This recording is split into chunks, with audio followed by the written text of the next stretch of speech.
Il était midi heure française quand Kate Middleton III a fait son entrée dans l'abbaye de Westminster pour le couronnement du roi.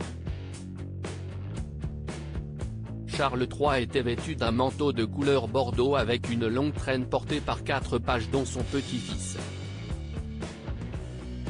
En effet, le prince George a accompagné le roi et la reine dans la procession. C'est ce même manteau que Charles III porte, une fois par an, pour l'ouverture du Parlement britannique.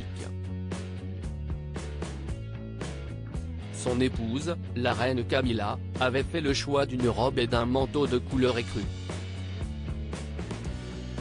Le roi et la reine étaient suivis de près par le prince de Galles et sa femme. C'est tout en élégance que Kate Middleton s'est avancée dans l'abbaye de Westminster. Avec son époux, premier héritier au trône d'Angleterre dans la ligne de succession, elle était sous le feu des projecteurs à l'occasion de cette cérémonie en étant au premier plan. C'est dans une longue robe de couleur ivoire qu'elle a choisi d'apparaître. Elle a donc opté pour une couleur classique qui respecte la tradition britannique pour ce genre de cérémonie. Exit les couleurs vives.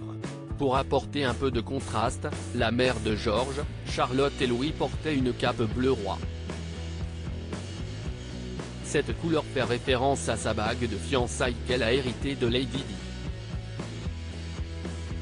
Le bleu royal, qui soutient le drapeau britannique, est également la couleur populaire pour le couronnement.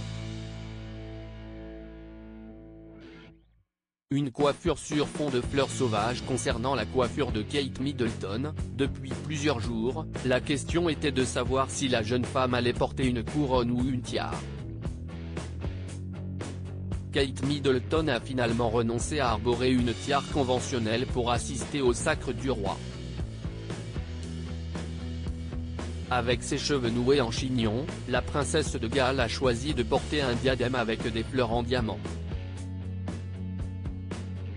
En optant pour la symbolique des fleurs qui figuraient sur les cartons d'invitation, Kate Middleton a respecté les symboles nationaux et est apparue radieuse aux côtés du prince William qui avait revêtu l'uniforme militaire.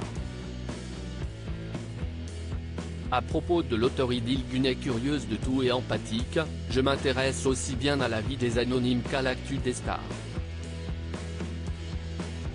Joueuse de backgammon, j'aime les soirs de pleine lune et j'adore feuilleter les albums photos de famille. Derniers articles très fier d'annoncer, Charlotte Gainsbourg pose la dernière pierre à un projet de longue haleine.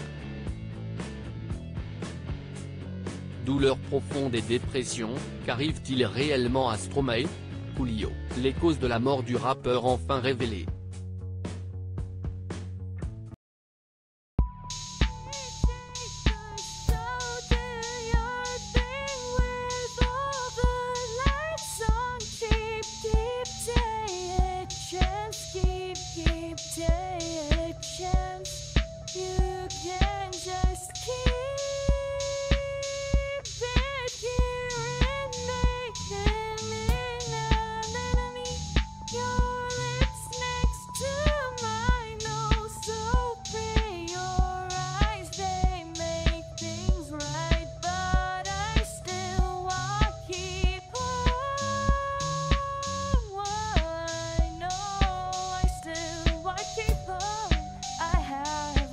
Keep it up, I have a